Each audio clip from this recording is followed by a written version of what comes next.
Jungle.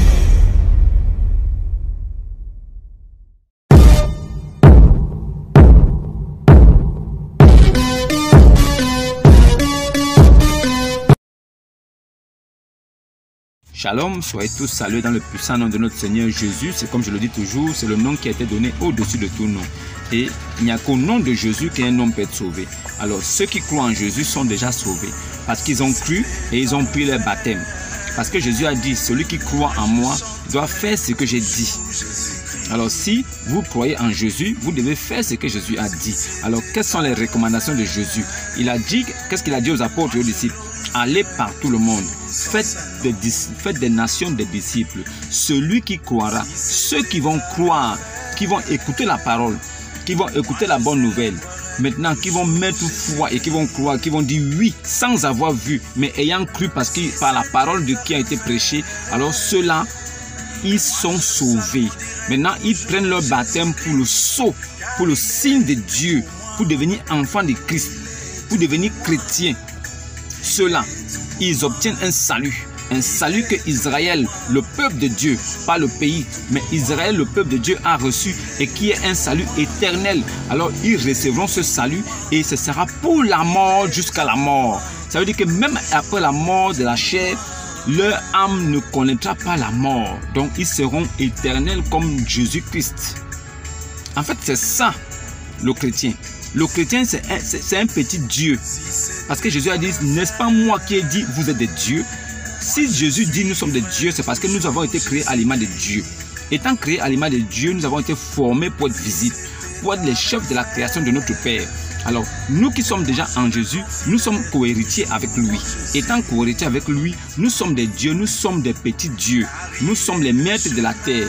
Alors, toute personne qui dit qu'il croit en Jésus, il doit avoir pris son baptême. S'il n'a pas pris le baptême, il n'est pas avec Jésus. Jésus ne le connaît pas, quel qu'en soit ce qu'il fait. Et maintenant, ceux qui ont reçu leur baptême au nom de Jésus, qui ont cru en Jésus, s'ils reçoivent une doctrine qui n'est pas celle des saints apôtres, ceux-là aussi sont perdus.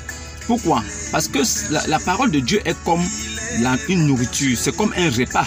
Alors celui qui est considéré comme le guide spirituel, celui qui est là pour instruire le peuple, pour apporter les recommandations de Dieu au peuple pour qu'ils puissent comprendre qui est Dieu et ce que Dieu attend d'eux. Alors, s'il prépare et qu'il met du poison à l'intérieur, imaginez-vous, et qu'il lui mange et qu'il sert aux autres, est-ce qu'il va mourir tout seul ou bien il mourra et les autres qui ont mangé mourront aussi? Ça veut dire que tous ceux qui ont mangé mourront aussi. Ça, c'est ce qui est la révélation cachée derrière.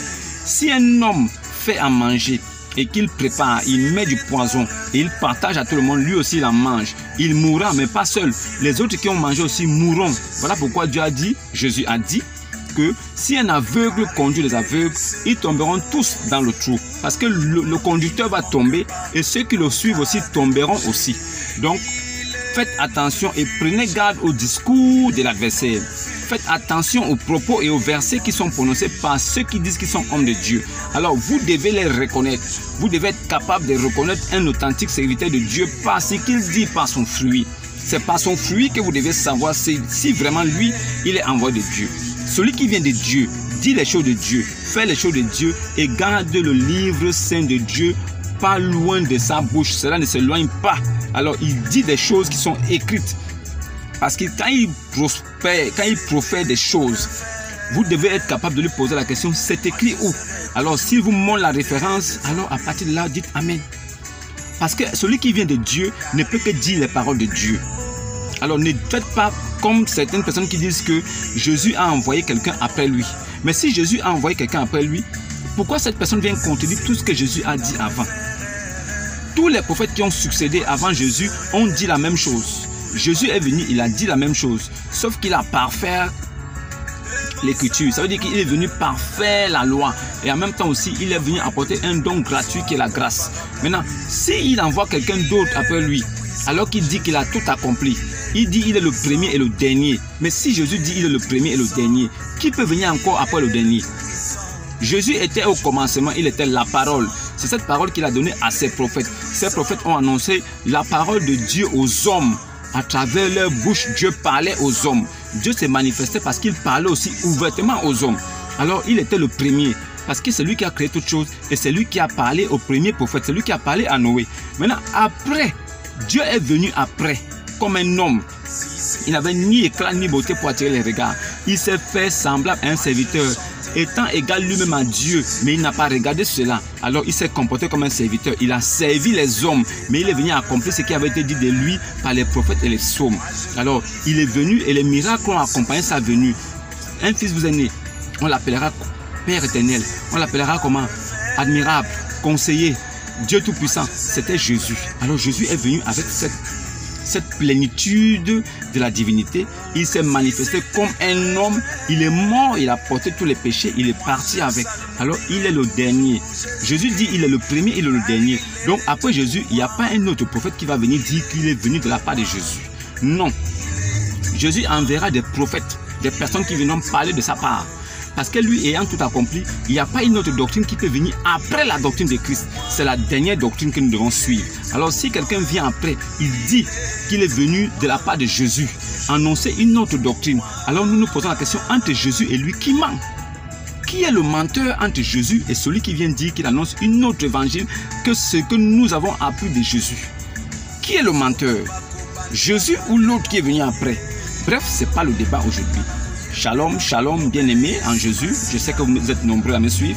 Et il y a peu qui s'y intéressent vraiment. Parce que dans les paroles que j'ai, ce sont les paroles de la vie de Dieu. La parole de la vie éternelle sont dans ma bouche.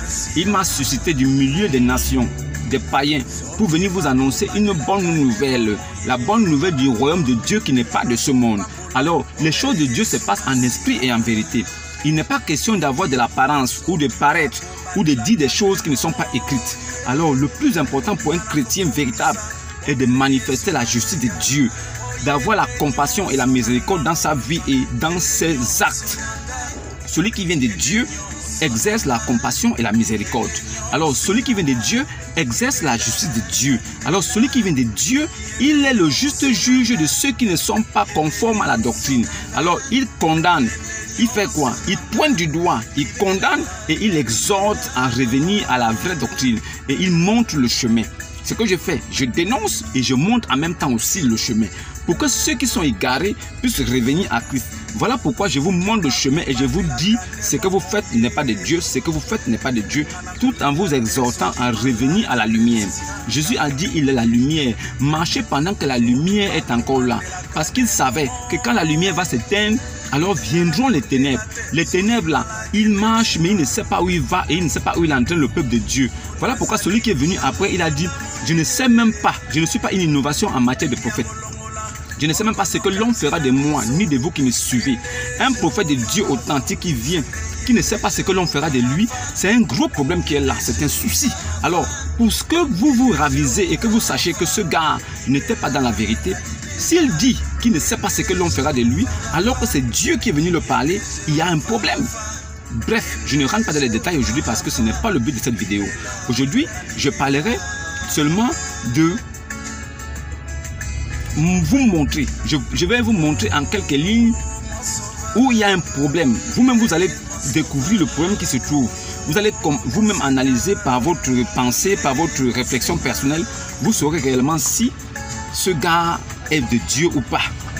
Et demain, je vous le promets, demain je vous ferai une vidéo où je parlerai de celui qui est venu après Christ.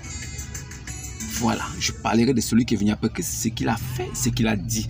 Est-ce que c'est conforme à ce qui avait été dit au départ?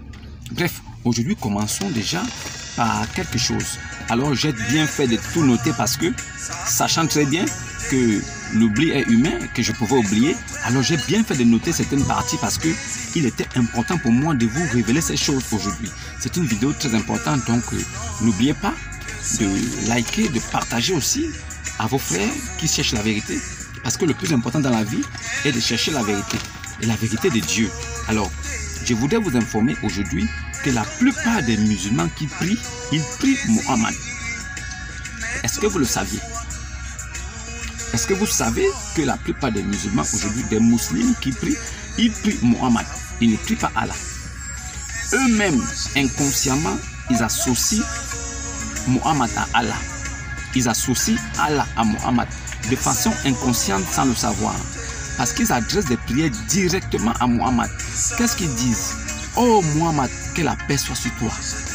Oh Muhammad, que la paix soit sur toi. Ça veut dire qu'ils font une prière. Ils adressent une prière à Allah. Mais ils parlent directement à Muhammad. Oh Muhammad, que la paix soit sur toi. Ça veut dire qu'ils ne disent pas que oh Allah, accorde la paix à ton serviteur Muhammad. Est-ce que vous voyez un peu? Est-ce que vous comprenez un peu? Si vous me suivez attentivement, vous allez comprendre quelque chose. En fait, dans cette vidéo, je vais vous apporter une révélation qui va changer votre vie, dans votre façon de voir les choses.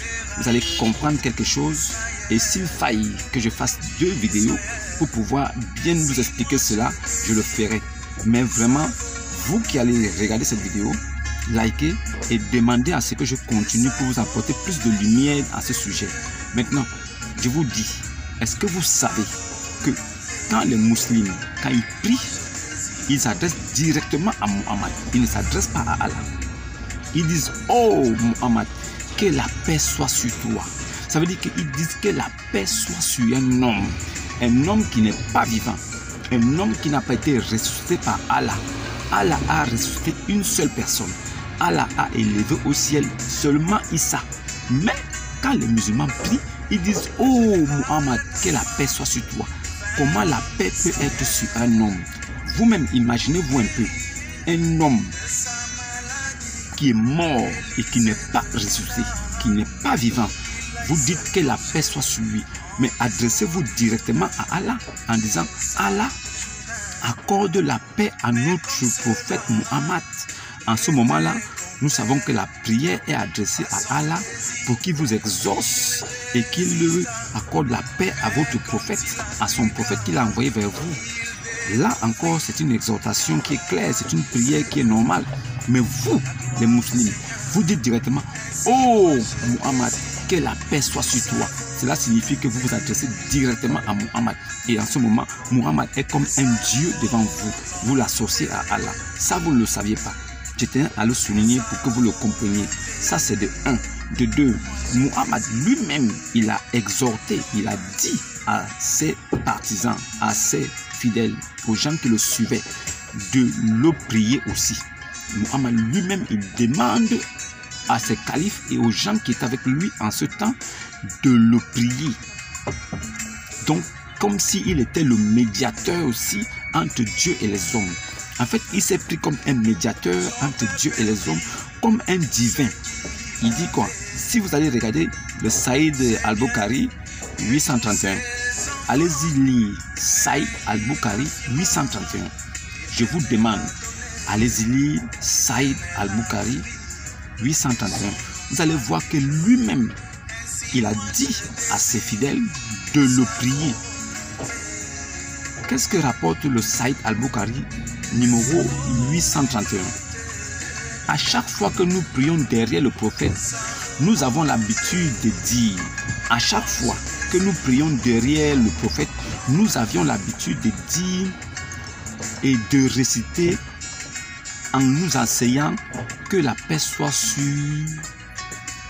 que la paix soit sur toi, que la paix soit sur toi Gabriel, que la paix soit sur toi Michel, que la paix soit sur toi tel ou un tel. Alors, il est rapporté que quand des gens s'asseyaient derrière Muhammad pour prier, ils commençaient en disant que la paix soit sur toi, Djibril. Donc, la paix soit sur l'ange Djibril, que la paix soit sur l'ange Michel, que la paix soit sur tel, que la paix soit sur tel. Alors, le prophète s'est retourné. Il leur a dit, quand vous dites que la paix soit sur tel, sur tel, sur tel, il faut dire que la paix soit sur Allah lui-même. Parce que Allah lui-même est la paix. Et en même temps, il dit qu'ils sont aussi, ils doivent aussi, ça veut dire qu'ils doivent aussi le prier lui. Il soit comme le médiateur, ça veut dire qu'il doit être comme la courroie de transmission entre les hommes et Dieu. Il a dit que lui aussi, il faut qu'il le prie. Allez-y lire seulement Saïd al-Bukhari 831. Lisez tout le chapitre. Vous allez comprendre que lui-même, Muhammad, il a demandé aux musulmans de le prier aussi, comme s'il était un Dieu. Ça, c'est de 1. Maintenant, lui-même, Muhammad, il a ordonné aux musulmans de le prier aussi. Alors, il ne s'est pas arrêté là. Muhammad, Donc là, par ces mots, on comprend que les musulmans associent Muhammad à Allah sans le savoir. Ils ne le savent pas, mais ils l'associent. Maintenant, si nous prenons la sourate, voilà, pas la sourate, prenons Sunan Ibn Najah. Prenons la Sunan Ibn Najah. Sunan Ibn Majah. Sunan Ibn Majah. Sunan Ibn Majah. Dans Sunan Ibn Majah, selon l'islam,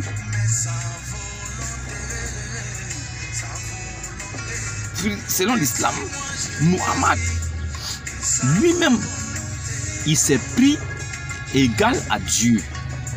Est-ce que vous comprenez? Il s'est pris égal à Dieu. Ça veut dire que il s'est prononcé comme étant le Dieu incarné sur la terre. Muhammad a pris les privilèges de Dieu, il s'en est accaparé. Muhammad lui-même, il a dit qu'il a plus de combien de noms. Ça veut dire qu'il s'est donné plusieurs noms. Mais ces noms-là s'avèrent inutiles. Pourquoi? Jésus est venu, il a dit il est l'alpha et l'oméga, il est le premier et le dernier. Muhammad a voulu copier de la même façon en prenant aussi plusieurs noms. Sauf que Jésus, en disant ces choses-là, il est mort, il est ressuscité des morts, il est monté au ciel. Muhammad, ayant dit toutes ces choses-là, il est mort empoisonné, il est resté par terre. Par contre, Jésus, il est mort. Dans sa mort, il a enseveli les péchés du monde avec lui. Il est mort comme un saint, comme un martyr. Il n'a jamais péché pendant toute sa vie. Par contre, Muhammad, il est mort pécheur. Il a péché fatigué. Il a commis des crimes, des abominations. Il est mort empoisonné. Il n'est même pas mort comme un martyr. Il n'est même pas ressuscité. Son Dieu Allah n'a même pas pu le ressusciter. Il est resté enseveli. Jusqu'aujourd'hui, sa tombe est connue. Son corps est là-bas. Il venait ses os et ses cheveux. Donc, on comprend par là que c'est de l'idolâtrie. Un homme que Allah lui-même n'a pas élevé au ciel. Qu'est-ce qu'on peut gagner de lui? Un homme qui n'est pas ressuscité. Toi, tu le suis. Comment est-ce qu'il peut te ressusciter? Tu es sûr qu'il va te ressusciter alors qu'il n'a pas pu se ressusciter lui-même? Bref, ça c'est un débat.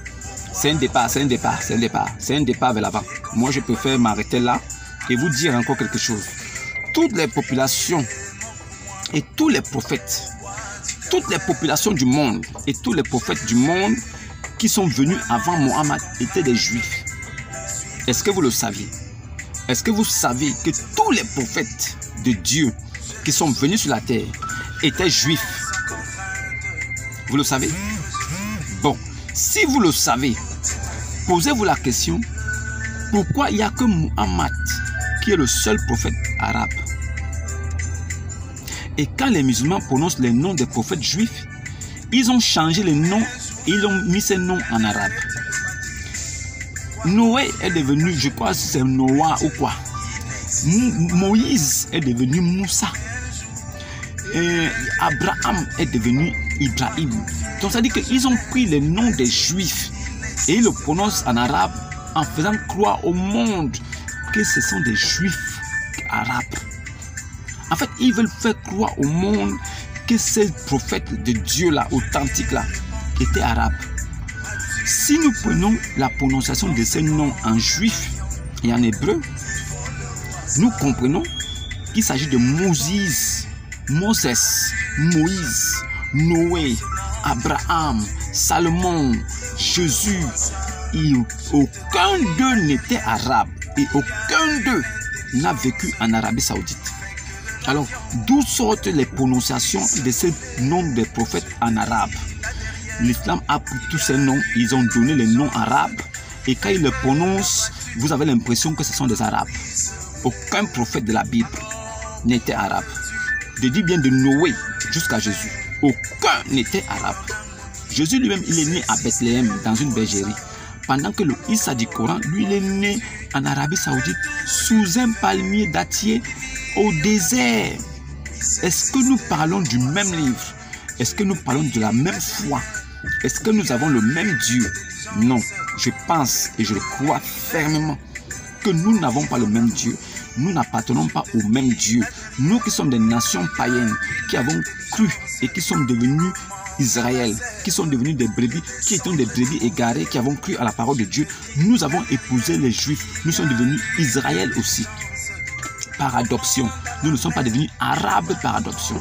Alors, tous les prophètes de Dieu qui sont venus, ils ont tous apporté la même révélation sur les mêmes principes, sur le même Dieu. Jusqu'à Jésus, qui était le Messie. Le Messie devait être le dernier des prophètes, celui qui devait venir mettre fin au débat. Il est venu, il a mis fin au débat, il a dit, il est le premier et le dernier. Comment un prophète peut-il venir après et il dit que lui, il a apporté une autre révélation et les musulmans le suivent en disant que lui, il est le dernier vrai prophète, alors que le Messie a tout accompli. Alors si vous parlez de Messie, si le Coran lui-même l'appelle Al-Masiya, ça veut dire que c'est le dernier, le sceau. Jésus-Christ est le dernier des prophètes. Le dernier des prophètes qui parlait face à face, vis-à-vis avec Dieu. Jésus, homme, il parlait avec Dieu Christ. Voilà pourquoi c'est Jésus, trait d'union Christ. Après lui, qui peut venir? Jésus a tout accompli. Celui qui vient accomplir encore quoi? Si Jésus a tout accompli, celui qui vient après Jésus, il accomplit encore quoi? Qu'est-ce qu'il peut encore accomplir? Qu'est-ce qu'il peut venir encore dire de nouveau? La preuve, c'est qu'il est venu contredire tout ce qui avait été dit des prophètes. De Noé jusqu'à Jean-Baptiste, c'était la même parole sur les prophètes différents qui avaient la même nouvelle, la même bonne nouvelle. Jésus est venu parachever cette œuvre-là avec la même nouvelle et en apportant une grâce qui est le don gratuit de la vie éternelle, en croyant seulement en lui, en sa mort et à ses préceptes. Maintenant, quelqu'un d'autre vient après, il dit que son Dieu s'appelle Allah, alors que les Juifs n'ont jamais connu un Dieu qui s'appelle Allah. L'ange Gabriel, il a dit que Jésus-Christ est le Fils de Dieu. Jésus-Christ est le Fils de Dieu. Mais comment est-ce que 600 ans plus tard, Dieu, il se rappelle qu'il n'a pas de fils? Alors, au lieu de susciter encore un prophète chez les Juifs pour venir corriger l'erreur que lui-même Dieu il a fait en disant que Dieu a un fils, mais non, il prend un arabe qui n'a rien à voir avec les Juifs, qui ne connaît même pas la doctrine des Juifs, qui ne connaît pas la religion des Juifs, qui n'a même pas le vécu des Juifs et qui n'est même pas descendant du peuple juif, pour venir apporter ça veut dire que le changement de bouche de Dieu, que non, je n'ai plus de fils, je n'ai pas été engendré moi-même et je n'ai pas engendré et je n'ai pas de fils. Comment est-ce que ce Dieu, il va le dire chez les Arabes, alors que les Arabes n'ont rien reçu avant, alors qu'il devait l'envoyer chez les Juifs, aller naître en Israël, comme tous les autres prophètes, est venu apporter le changement et dire que moi, je viens de la part de Dieu pour vous dire que Dieu s'est dédié, il n'a plus de fils. Il avait dit ça, il s'était trompé. Aujourd'hui, Dieu vous informe qu'il n'a pas de fils, il n'a pas engendré, il n'a non plus été engendré. À ce moment-là, nous aurons peut-être pensé que c'est vrai, parce qu'un juif qui vient aussi avec une nouvelle contraire de ce que Dieu a dit, donc l'ange Gabriel est venu mentir en disant que Jésus-Christ est fils de Dieu. Alors, maintenant, Dieu, il attend 600 ans. C'est après 600 ans qu'il envoie maintenant un autre prophète, mais pas un juif, mais un arabe qui n'a aucun lien avec les Hébreux, pour venir dire que non, Dieu n'a pas de fils. Mais il n'envoie plus l'ange Gabriel, il envoie l'ange Djibril. L'ange Djibril vient dire que Dieu n'a pas de fils et que le Dieu qu'il faut prier maintenant s'appelle Allah. Maintenant, le Dieu qui était prié par Noé jusqu'à Jésus là, son nom est allé où? Où est-il passé? Où ce Dieu est mort, il y a eu une succession de dieux. Ça veut dire qu'il y a une succession de dieux dans le monde divin. Le Dieu qui avait accepté la nation juive et qui avait envoyé des prophètes qui ont dit la même chose jusqu'à Jésus. Et Jésus est mort, ressuscité, il est allé au ciel. Lui, ce Dieu est mort. Maintenant, le Dieu qui l'a succédé est venu, c'était maintenant un Dieu arabe. Et lui, il dit que le Dieu là, avant là, il s'était trompé. Lui, maintenant, il n'a pas de fils. Est-ce que vous pouvez croire à une telle supercherie? Est-ce qu'une telle supercherie peut-il passer entre les mains d'un homme et être cru? Pourquoi Dieu a envoyé l'ange Gabriel pour dire aux Juifs qu'il a un fils? Dieu a tant aimé le monde qu'il a envoyé son Fils unique, afin que quiconque croit ne périsse point, mais ait la vie éternelle en son nom de Jésus. C'est pourquoi Dieu a donné à Jésus le nom au-dessus de tout nom, afin qu'à ce nom, tout genou fléchisse sur la terre, dans les cieux et partout dans le monde. Maintenant, ce Dieu-là, il s'est trompé parce qu'il a envoyé Gabriel et Gabriel est venu dire n'importe quoi. Alors pourquoi il n'envoie pas un autre ange toujours en Israël venir dire Gabriel est venu vous dire quelque chose ici, c'était pas vrai. Aujourd'hui, moi, je viens vous dire le contraire. Dieu n'a pas de fils et sachez-le très bien. Et Dieu là, il s'appelle maintenant Allah. Mais pourquoi c'est seuls les Arabes qu'il envoie Mohammed? Et quand Mohammed est venu dire ça, quel est l'autre prophète qui est venu après Mohammed venir dire que oui, c'est vrai, moi aussi je viens de la part de Allah pour dire que oui, le Dieu des Juifs là, il s'était trompé. Aujourd'hui, c'est nous qui avons la vérité. Dieu n'a pas de fils, n'a jamais pu, il vient corroborer ce que Mohammed a dit. Pourquoi Mohammed se retrouve le seul arabe prophète, le seul prophète arabe qui n'a ni connaissance et qui était analphabète? Et je vous rappelle en passant ici que Mohammed était un catholique. Vous ne le savez pas? Mohammed était catholique. C'était un catholique. Mohammed avait cru en Jésus et il avait été baptisé par un moine. C'est Waraka ibn Nafer. Waraka ibn Nafer, le cousin. Waraka ibn Nafer. C'est Waraka ibn Nafer, le cousin de sa femme Khadija, qui a amené Mohammed voir le moine en question. Pourquoi? Parce que Mohammed avait cru. Mohammed avait cru en Jésus. Alors, Waraka ibn Nafer, le cousin de Khadija, sa femme, a amené Mohammed voir le moine. Chaud de Faïra. En fait, le moine en question s'appelait Chant de Faïra. Chant de Faïra. Chant de Faïra est le nom du moine qui avait fait le baptême, qui avait baptisé Mohammed. Chant de Faïra était le moine qui avait baptisé Mohammed pour qu'il devienne catholique. Donc, aujourd'hui, je suis surpris de voir des musulmans poursuivre Mohammed, ne sachant même pas la vie et le vécu de Mohammed, ne sachant même pas que Mohammed était catholique. Il était catholique baptisé. Il avait été baptisé par un moine, Chant de Faïra, qui l'a baptisé. C'est Waraka ibn Nafer qui l'avait amené là-bas pour se faire baptiser. Mohammed croyait en Jésus. C'est pourquoi lui-même, il a dit que son âme reposera entre les mains de Jésus, qui reviendra certainement juger le monde avec justice et droiture. Et ça veut dire qu'il reviendra juger l'humanité. Si vous prenez Saïd Al-Bukhari, tome 2, page 3448, cela est bien mentionné. Lui-même, Mohammed, il a cru en Jésus. Alors, si Mohammed, il dit que son âme va reposer entre les mains de Jésus, et vous vous dites qu'il est venu de la part de Dieu, et que c'est le prophète de Dieu, vous l'associez avec Allah. Vous faites votre shahada, là, il a là, Allah, Mohammed Rasoul Allah. Ça veut dire que vous dites qu'il n'y a de Dieu que Dieu, et de son prophète seul, c'est Mohammed. Et vous mettez Jésus où? Ah, vous l'appelez Issa dans le Coran. Mais Issa n'est pas Jésus. Issa n'est pas Jésus. Le Issa du Coran ne peut pas être Jésus. Ce n'est pas Jésus. Notre Jésus que nous connaissons là, notre Seigneur Jésus là, il n'est pas Issa. Il ne s'appelle pas Issa. La preuve, c'est que les Arabes chrétiens du temps de Mohammed, les Arabes chrétiens du temps de Mohammed appelaient Jésus Yassou. Je mets ici au défi tous les musulmans qui veulent venir contredire ce que je dis, que le nom de Jésus est appelé Yassou en arabe. Les Arabes du 6e siècle, 7e siècle appelaient Jésus Yassou. Venez me dire le contraire ici. Venez m'apporter une révélation pour que je sache qu'il savait dire Jésus. Il n'y a aucune mention, je dis bien aucune interprétation, quelle que soit la traduction, où Jésus peut devenir Issa. Ça n'existe nulle part. Jésus c'est Yahshua. Yeshua. Jésus c'est Yassou. Jésus là, en arabe, c'est Yassou. Ce n'est pas Issa. Donc, à partir de là, nous savons très bien que Jésus ne peut pas être Issa du Coran. Impossible.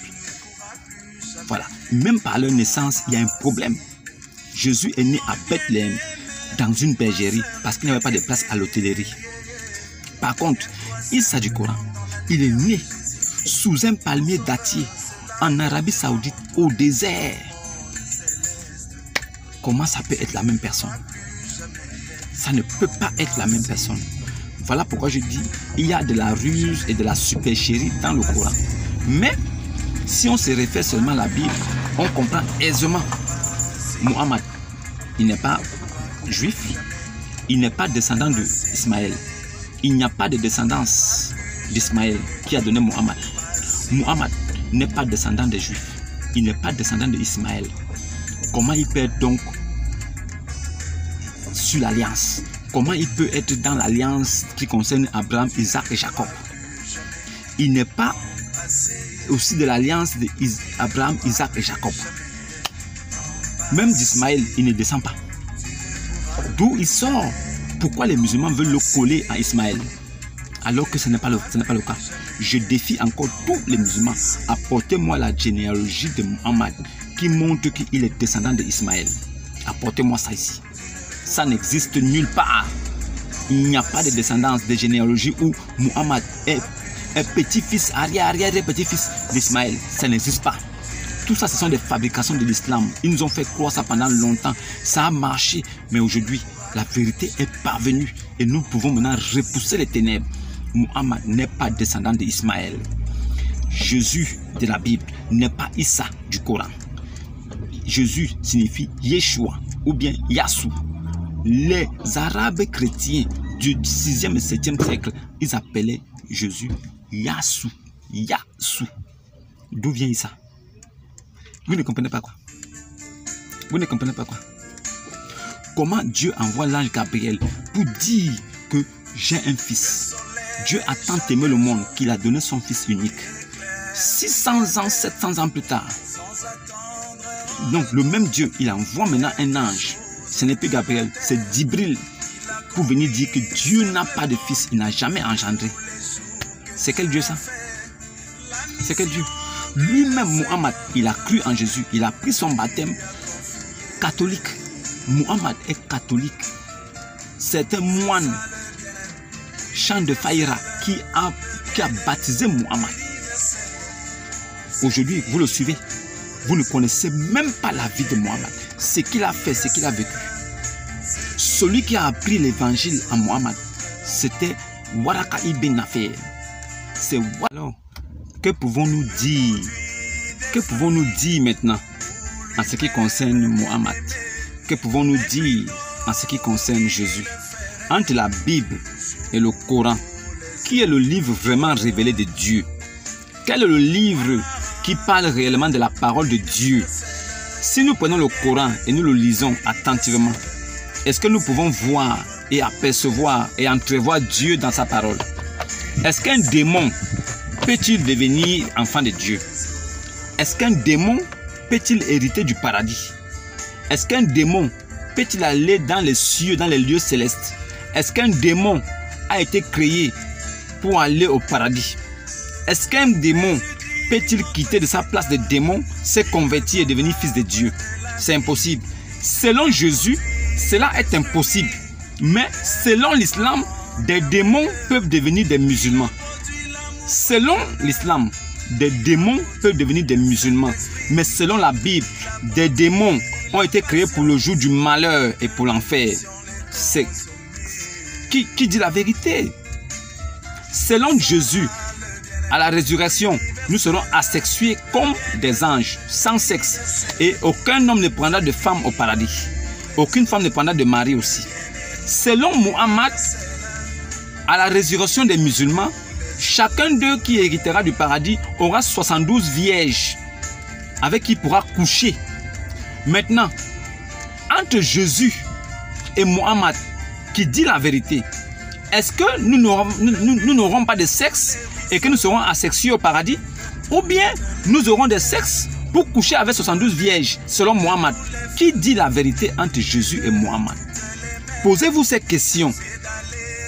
Vous allez comprendre. Jésus a dit, il est la lumière du monde. Il dit, je suis la lumière du monde. Il dit, je vais vous préparer des places. Si cela n'y était pas, je vous le dirai. Mohammed dit qu'il ne sait pas là où il va. Et vous-même qui le suivez là, il ne sait pas ce qu'on va faire de vous. Qui est donc la vérité entre Mohammed et Jésus? Je ne parle pas de Issa. Hein? Je ne connais pas Issa. Moi, je vous parle de Jésus et de Yassou. Le Jésus des musulmans là, son vrai nom c'est Yassou. Posez la question aux musulmans pourquoi ils ont mis Issa. Que signifie Issa? Où est passé Yassou? Yassou signifie Dieu sauveur. ils ont enlevé Dieu sauveur, ils ont mis Issa parce qu'ils savaient que même un musulman illettré, si on lui fait comprendre que Yahshua dit Dieu sauveur, il va commencer à se poser la question sur la divinité de Jésus. Alors ils ont enlevé ça. Voilà, je ne vais pas être très long dans cette vidéo, je voulais juste vous apporter cet éclairage pour que vous essayiez de comprendre. Maintenant, ceux qui ont des questions, des préoccupations, venez en commentaire me poser des questions. Je vous donnerai toutes les questions, les réponses que vous voulez. Je vous apporterai des références. Saïd Aboukari, Saïd Muslim, dans la Sunna, je vous prendrai partout, dans le Coran de l'Arabie Saoudite. Pas dans vos faux Corans trafiqués là. Je prendrai dans le Coran de l'Arabie Saoudite. Je vous donnerai des références qui vous feront comprendre que je connais de quoi je parle. Je vous dis, l'islam est la mort. Celui qui reste en l'islam, il est déjà condamné. Mais celui qui sort de l'islam et qui cherche à savoir la vérité, qui accepte Jésus et qui prend son baptême, il sera sauvé tout de suite. Il n'aura pas besoin de faire 5 prières par jour, laver ses orteils et son anus. Il ne fera plus ces choses-là. Il n'aura pas besoin de réciter des vaines prières, des vaines récitations qui ne mènent à rien, des récitations inutiles. Ça veut dire qu'il va comprendre que la prière, c'est ce qu'on a en soi qui vient du cœur. Alors, il va adorer le vrai Dieu en esprit et en vérité. Il sera sauvé. Shalom et à demain.